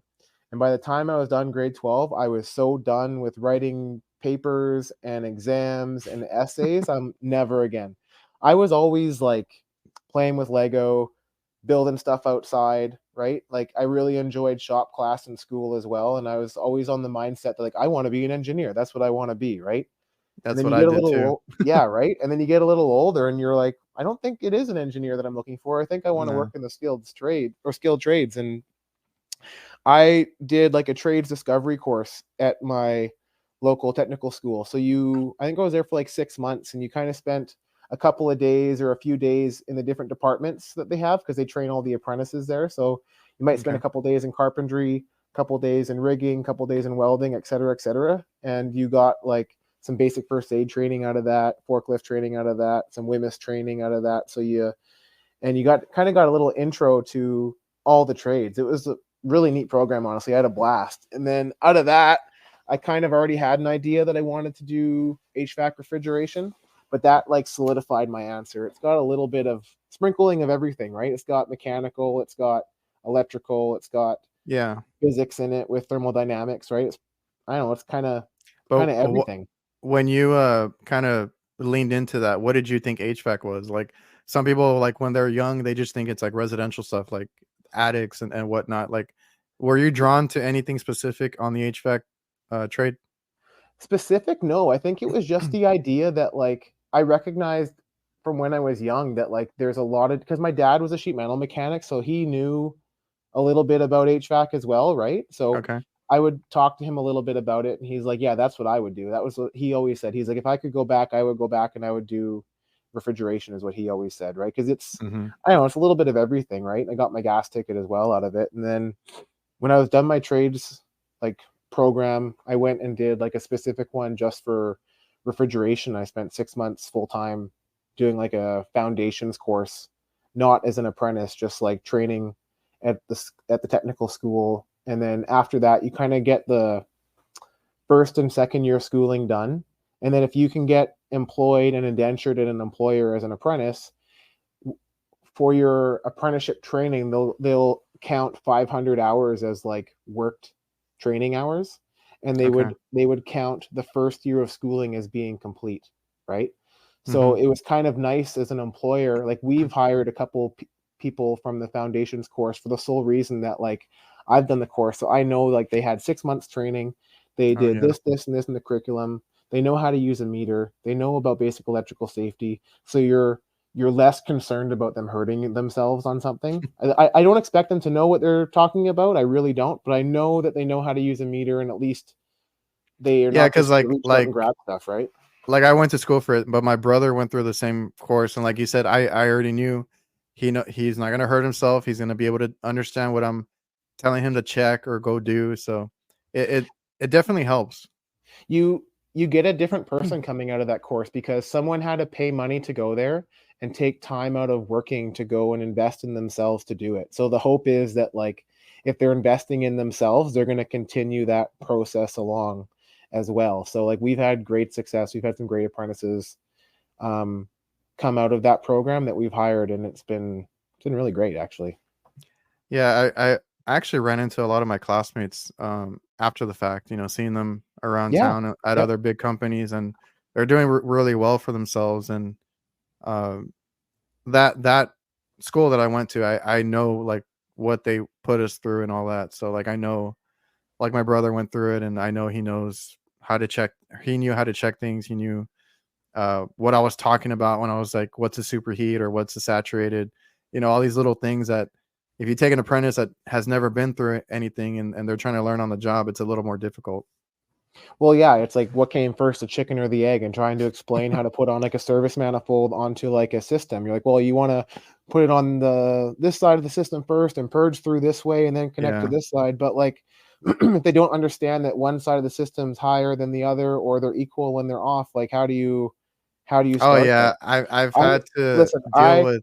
I failed that part of the programming it the first time I did it when I was trying to like they would quiz you on like how to put the service manifold on back when we all used service manifolds, and I Yeah. was so stressed out about that. It was insane. But I figured it out, or at least I think I figured it out. We're 16, 17 years in and something's going right, uh I guess. Man, whenever they would have us like they would show us how to do things, and it would be something like where it was like one station and then they'd call somebody up, you do this or you do that. I hated getting called up because I would Yeah. always I'd be really good. I'd be really good when we like separated and we had our own little stations and everybody was working.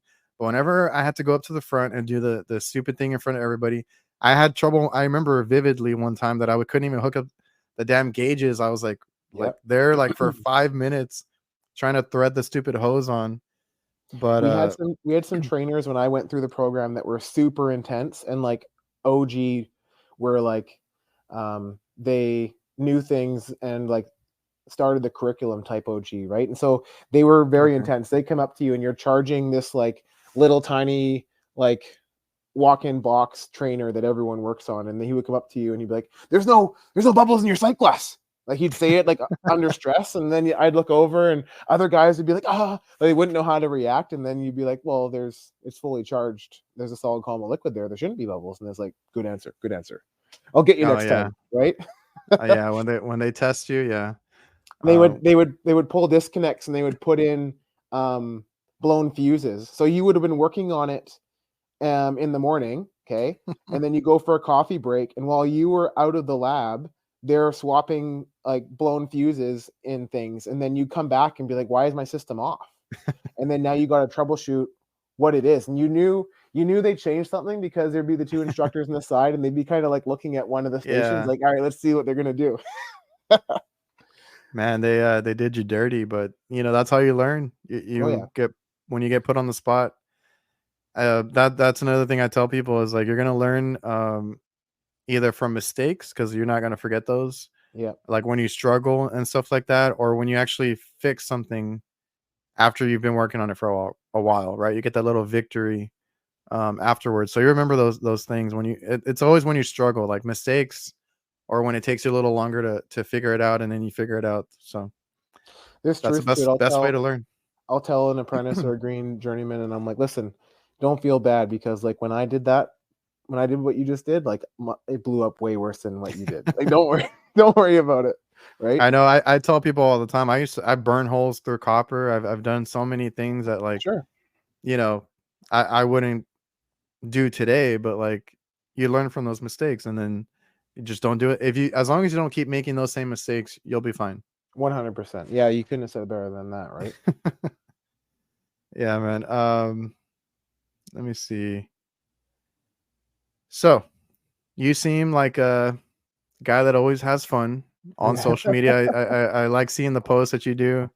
I will say I think Ben should have a new category for like the memes or the jokes, pranksters or whatever you want to call them, because there's a lot of good ones out there. Like I said, I enjoy what you post on yours.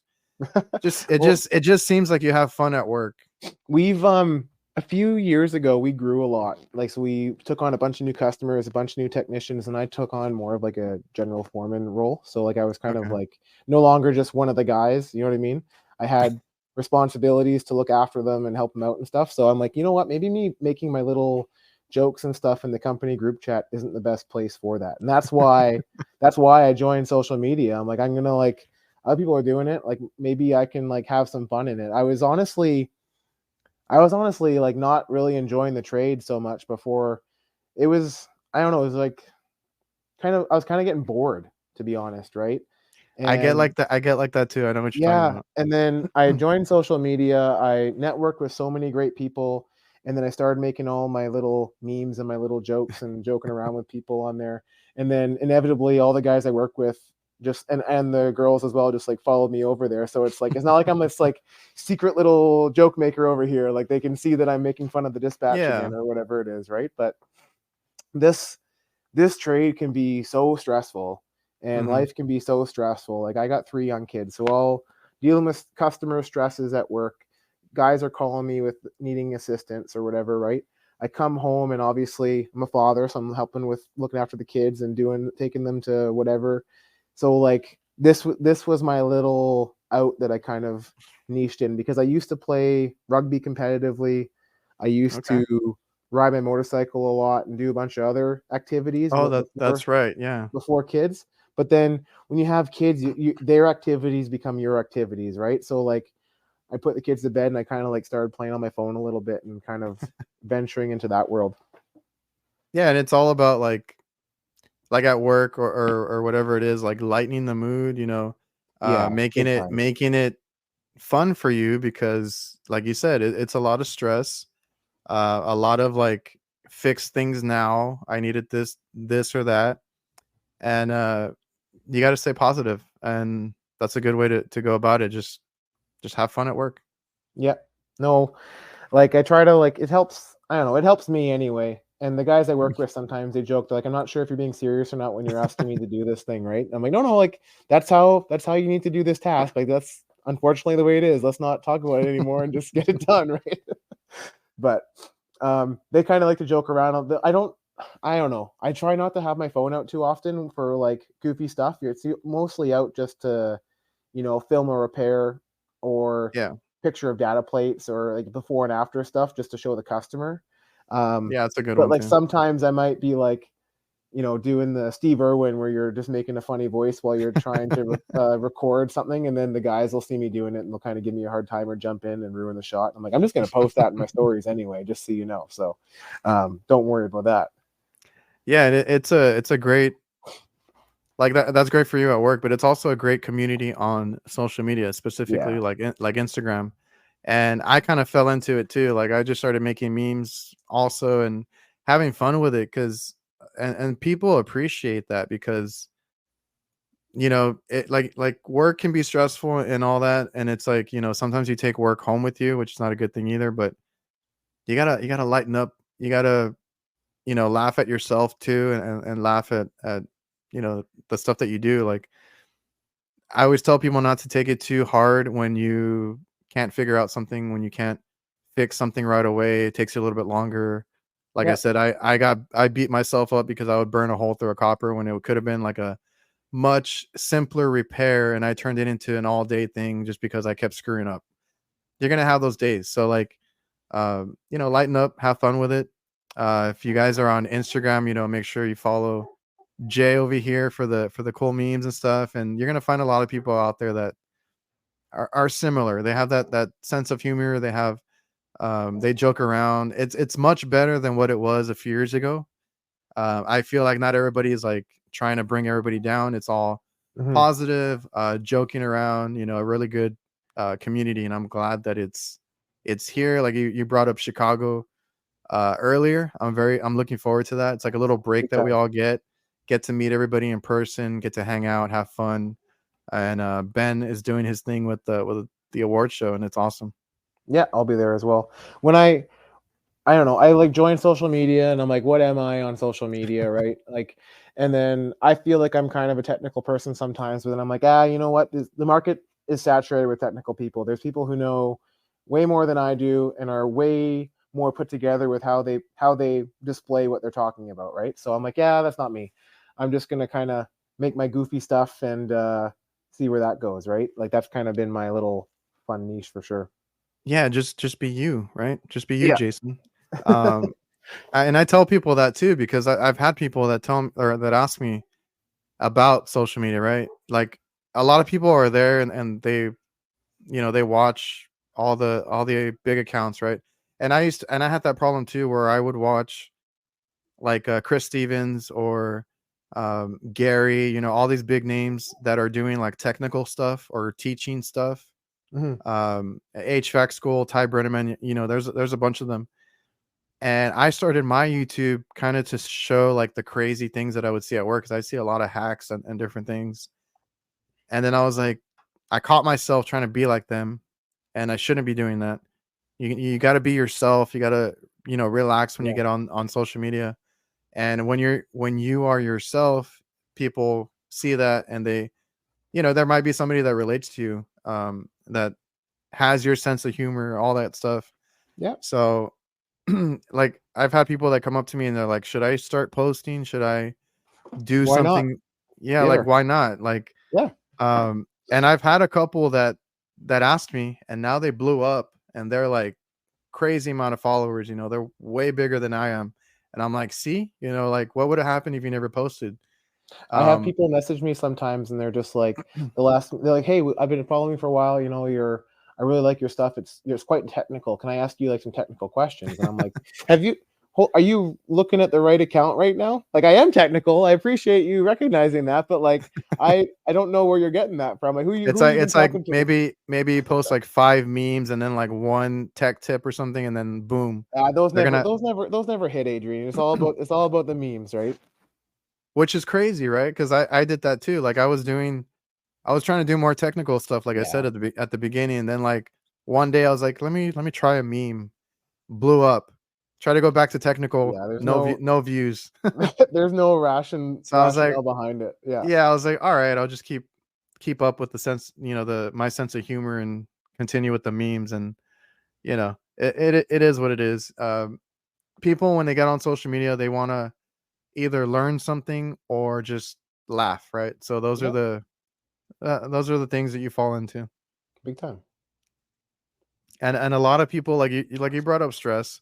A lot of people blame work or the trades for the stress that lingers with them at home, households, in their households or relationships. How have you kind of balanced that? Like, do you try to separate it as much as you can? I know you have, like you said, kids. I try to do the same thing with mine. Like, I hate to bring work home. Well, lately, and when I say lately, I mean I started in July. My wife got used to go to spin classes a lot, and then COVID happened, and then spin classes shut down. And then she's like, "We need to buy an indoor spin bike." And so I rode it a bunch back then, and Okay. kind of like got off of it for a while. But like since July, I've been pretty hard on my spin bike, and like I Is don't know, that like the Peloton or yeah, I something? have a Peloton. Yeah, I hate every single minute being on it. Like it's not fun. It's not comfortable sitting on that little seat, being a We big we dude. have It's we not have enjoyable. one. We have one, and I've been debating to use it or not, but I'm like, oh, I don't know. Oh yeah. And then like honestly, once you're done though, like pumped. I got up at 4 o'clock this morning to ride my bike because I knew in the afternoon you and I were going to be chatting away here. So like it's I haven't lost any weight to be honest, maybe a few pounds or whatever, but like I've leaned out a bunch. I feel better. I don't get short-winded going upstairs and ladders, going across roofs. Like it's hot out, you're wearing work safety gear and you're just like out of breath. It's not enjoyable. And I was kind of like, well, I got kids. I kind of want to be able to like be the cool dad who's in his 50s and still able to like play with his kids, right? Yeah. So I'm kind of starting to like take better care of myself in that regard. And it's honestly helped me a lot with my stress level riding my bike. And I played rugby competitively when I was younger. And that competitive nature I really, really enjoyed. And so riding my bike, my spin bike is like super fun too, because I'll just like race myself in races I've done before. And I've been doing some programs. So you're kind of, there's a um, reason to how I'm training and the rides I'm taking. Okay. And then you're kind of doing fit tests every 5 weeks or whatever to see where you're at. And lately it keeps on going up and up and up. So you're just keep on beating your old times and your old outputs. It's really, I don't know, I really like it actually. Don't tell anybody. Well, I might need to try it now. Like I said, I've been debating because we have one, So and I'll add you as a friend on the Peloton app, but I'm not going to sync up the video because you can actually, I think you can sync up the video on these things. And like, while you're in the ride, there can be a little screen of HVAC in the corner, and I can be huffing and puffing away with you. But like no oh, one. there's a camera on you. Uh huh. Oh Oh, yeah. I didn't know Yeah. that. If you're like on a friends list, you can like take a ride at the same time. But like nobody needs to see me sitting there just like sweating like a stuck pig, huffing and puffing. No one wants to see that. So we'll avoid that part of it. But Yeah, and I get that whole thing, like working out. I know it's like it's hard, right? It's hard to do that kind of stuff or even have hobbies when you have a job like HVAC or anything. yeah, So like managing your time is a big thing. Like you said, you still got it in today, even though you're here doing the podcast with me. But managing the time it's has gotten a lot harder, like with my kids getting older, because now they're not yeah. just like little kids where they just do whatever you're doing. Now, like my oldest daughter plays divisional soccer, right? My middle kid goes to like brownies, right? My youngest kid goes to dance. So it's more than just like them being a little kid hanging out with mom and dad at home. Oh They're yeah. going to their activities as well in the evening, right? Yeah, like their activities or like we try to take our kids out for like something fun that they want to do, trying to balance all that stuff and then like trying to work out, right? Yeah. It's something we all dread, but like you said, it helps with your stress, it helps with um your physique, your physical aspect of work, because what we do is not easy. No. We get like I get on roofs a lot and I don't want to be short-winded like you said on a rooftop. Yeah. um a lot of people do residential, they're in attics. Obviously you have to keep hydrated and all that other stuff, but like your body, like you depend on your body a lot. Yeah. If you're short-winded, if you're getting a little heavier here and there, that doesn't help you at all. No. So There's a working out is a good thing, and I used to play basketball. I get that whole competitive part, and I do kind of miss yeah. that. So I'm trying to get back into it as well, like trying to work out and do different things. I think that's why I've been so successful in my career too, is like I'm competitive with myself to like not want to embarrass It myself and make does, a mistake. And you're it trying to does like help. Yeah, spend your own time to like read some manuals in the evening or in the mornings or whatever it is, right? It makes a big difference over the course of a career. It might be hard at first and might feel like you're spinning your tires, but when you yeah, look back after you've been doing it for a decade plus, it just creates those habits, right? To better yourself. And I don't know, I think you'll get a lot more enjoyment out of it by doing that, eh? yeah. And I was actually gonna do like a little post about that, or like working into a podcast or something about um, where that competitiveness helps me Big now, time. because I used to be like into sports and different things, and I was trying to be the best I could be at that, right? And then you're competing with other people, um, and all that that comes with sports. When you get into the trades, and now that I think back on it, I was very stubborn when I started too, right? I was Yep. trying to make sure that none of the equipment that I had to work on ever like beat me. I wanted to beat it, right? I wanted to fix it. I wanted to be able to figure it out. And sometimes it hurt me when I didn't want to call for help or whatever it was. That was a whole pride thing, but like the competitiveness helped me to get better every day. Mhm. And if you're genuinely trying to get better, in your off time, put in the work, you're gonna be a hell of a technician. I agree 100%. It makes a bit I don't know, it makes a difference, I think. Yeah, it's a great We it's great to hired be a we competitive. hired a guy who played in the Western Hockey League, and then he played professionally in Europe, and then he played in the ECHL. And then I joked that when the boss hired him, he hired him because the boss wanted to figure out a better wrist snap. You know what I mean? I'll teach you HVAC if you teach me a better like snapshot type thing, right? But but that guy worked out. He's doing good, I bet. Yeah, he's still here. He basically, I don't know, he started his apprenticeship a little bit just before us, but he's been here ever since. He's a journeyman now. Like I had the honor and privilege of like signing him off as an apprentice to a journey person, right? Like I've had Oh, the that's awesome. oh, it's honestly it's the coolest thing ever. You're sitting there with all this like proper paperwork with full names Yeah. and stuff like that, and then you write down your name and your trade qualification numbers, and then boom, boom. Like, I mean, I didn't do any of the work. I'm just sitting there signing that, like, I think they're qualified, but like, I take a lot of pride in that, and like, it's honestly a really cool experience to sign off on someone. I think one of the Yeah. greatest privileges I've had, to be honest. So you brought up your bike. Do you still ride? My motorcycle. So I spent the off season last year fixing it up because I needed new went chain and front and rear sprockets. So I did all that work, you know, the tradesperson in me just like, hey, I can do this, I can figure this Yeah. out, right? So I got it all fixed up and it was all ready to go. And I didn't ride. This is the first year in probably since riding, I did not ride my bike one day in the summertime, not once. I Wow. just didn't have the time with the kids' activities and like the family trips Yeah. and stuff like that, and working late. And I mean, I could have put insurance on it, and I could have gone out in the evening from time to time. But like, honestly, as I've gotten older and my kids have gotten older, I kind of, when they were younger, you just kind of put them to bed and you hang out with your wife for a bit, or maybe Yeah. you go for a ride and get a coffee and a treat Yeah. at the bakery across town or whatever, right? But Mm-hmm. like, now that they're older, they're not going to bed so early. So you don't want to, I don't know, you feel guilty taking that time away from the family, I find. So I didn't really ride this year, but next year I'm trying to plan a trip where we do like a family Yeah. trip to the east, and you know, dad will take his motorcycle, and there's a motorcycle rally I go to or try to go to every single year. And so people from Washington, Idaho, Montana, Oregon, um, Alberta and Saskatchewan all come to BC for this motorcycle rally. So I'm trying to like convince my wife that like, hey, we should do like a family trip so I can go on. It's the 20th anniversary this year of this motorcycle rally. Mm, So like I could go there, you know, ride yeah. my bike the whole way. You ride with the kids. We'll stay at some nice places along the way, and then I'll kind of ride with all my friends for a couple of days, and then we'll do like a family trip where we're staying. It's not sold yet. I'm still working on my wife on that one. We'll try.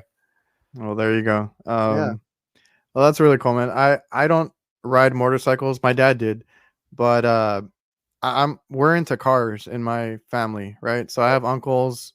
We like the classic cars. I actually have a 1962 Pontiac that Cool. I used to drive a lot, and it kind of started breaking down, right?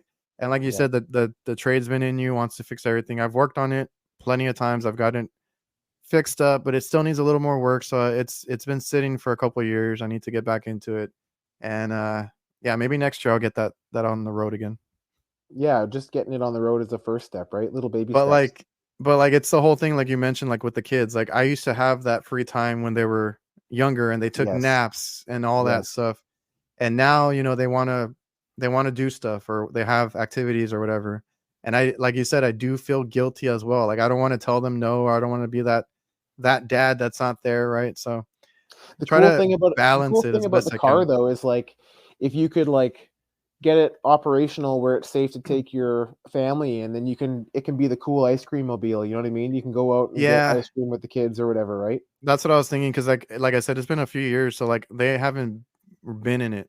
Like the Yeah. last time that I was riding it, like they were little. So um that's what I was thinking too. I was like, man, I really need to fix it up because they would probably think it's really cool and this and that. So Yeah. I need to get on that. You need to do that for sure. So I need to put seat belts in it though. It doesn't have seat belts. Kind of That a would be the key only thing. ingredient. Yeah. That would be the only thing. I was like, when it's just me, like it's whatever. Like it doesn't need them because it's a 62. But I was Yep. like, if I'm gonna be having the kids in there, I got to get those installed. Yeah, likely. Yep. All right, man. So we're at an hour and a half. I don't want to keep you too long, man. Is there anything you want to close out on? Uh, Anything? close out on. I think we covered a few bases, right? Yeah, it We was could a probably really sit good here. We can conversation. sit here and we can jam out for probably a couple more hours, I'm sure. But but I don't know if you're.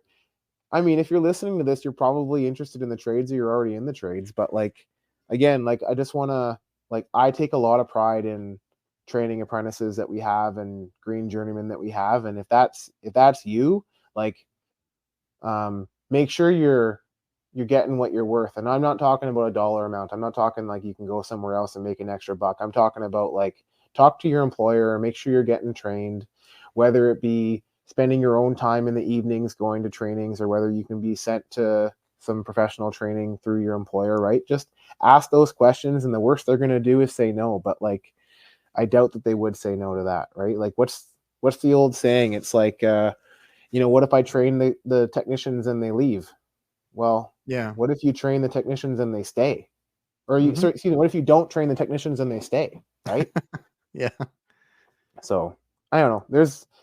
I take a lot of pride and enjoyment out of this trade. And depending on how you look at it, I mean, that can be you too, right? You just got to find your little niche, whether it be the type of equipment you work on, or the maybe you're not working on equipment like we said earlier. Maybe you really enjoy sales, right? Or Yeah. supporting and training the industry. There's so many ways to find enjoyment out of it. So go find yours and enjoy it. Have you been at the company you're at your entire career, or have you worked at a couple different I ones? don't want to say entire career because like I've worked somewhere else before, but like Okay. indentured as an apprentice, yes. I started Okay. day one as an apprentice, day one with my current employer. And So what are some of the things that have like in your decision to stay there, like what has made it easier for you to just say that you're all the gonna stay things that there? I'm trying to harp on for other Yeah. young people new to the trade, or not young people, but it's anyone new to the trade. Like Mhm. I sat there and I spent my own time, my own money, my own after work time going to get training. My employer then saw that I was committed and they invested Mhm. in me as well, right? Yeah. Um, Honestly, I never asked for a raise once. Not once. Okay. In 17 years have I gone to my well, except for once. There's a story for that, but never once have I asked for anything because like you're sitting there, you're producing, you're working hard, you're enjoying it. They're seeing that you're putting in an effort and they're always coming at you with like a little raise here, a little raise there, right? Okay. Um, there was one time though when my wife was and I were expecting our third, and the boss is like, "Oh, you're gonna want some time off, right?" And I'm like, "Yeah, I'm gonna want some time off." And if we don't hire somebody, because we were, I don't know, I was working, you know what it's like. I was working over 50 hours a week. So like, if we don't hire somebody, like I'm taking full paternity leave. I'm gone for 6 months. And he's like, "Whoa, whoa, whoa, whoa, whoa, whoa. We don't need to do that, right?" And Yeah. guess what? We hired somebody. Oh, that's awesome. Yeah. And I'm assuming like the work environment is also great. You know, Oh, there's different things that keep technicians, at a company for that long. It's like it's you so said that cool. they take It's care of you, and then the yeah. work environment. It's gotten way more exciting in the last few years as we've grown the team. Like the team that I work with is like freaking awesome. Plus, Mhm. the owners are excellent. Like we go on fishing trips, right? Um, Oh, okay. Try to go to AHR, do other fun stuff too throughout the year, right? We'll do like a quarterly service meeting, and then I'll like in turn like bring like a manufacturer's rep or some training to be done at the same time when we do like a quarterly service meeting, and then we'll do some fun stuff afterwards, right? So it's a nice atmosphere. It's not like it's go go go, and we're producing stuff and we're expected to do certain things, but there's also times to like sit back, relax, and enjoy what you're doing and have fun, right? Yeah, and I think I heard you say on other podcasts is like they give you the time off that you need, um, Yeah. for like your kids, right? I mean, that's important too. Yeah, I I selfishly didn't take that time off with my first couple, and I don't know, Oh, in my okay. mind I just worked and I worked and I worked and I worked and I worked and I worked, and I felt that that was the only way I could like prove myself, because I was kept on trying to prove myself to myself. But like when I have other guys I work with and they're like, "Hey, we're expecting a kid." And I'm like, "Hey, listen, don't tell the owners I said this, but like make sure like you book off a couple of weeks, because honestly, you're never gonna get that time back, man. Like you're not." Yeah. So like I'll now that I have some clout and been in the trade for a bit, like I'm not shy to be like, "Hey, listen, I know it's last minute, but like one of my kids has a skating field trip in 2 weeks. Mhm. So next Wednesday, I'm gonna just take the whole day off. I'm gonna like drive drive her to drive her and a couple classmates to the ice rink, and I'm gonna go lace on some skates and like be the cool dad with my kid, right? Those are memories Yeah. they'll have for the rest of their life, right? Like it's important to do that. Yeah, they're gonna remember if you were there or not there, Yeah. growing up. So that's important. And I preach that too with my stuff. Even like running a business, I try to make sure I take the time off or figure out a way to be there for the kids. So that's important. And like you said, they take care of you. The work environment's important. So it's really cool that you've been there for that long and Yeah. are enjoying it and thriving. Yeah, man. Well, I appreciate you for coming on the show, man. It was a really fun conversation, great time, and thank you. Hey, thanks a lot, Adrian. Anytime, man. All right, so everybody watching and viewing, I will see you guys.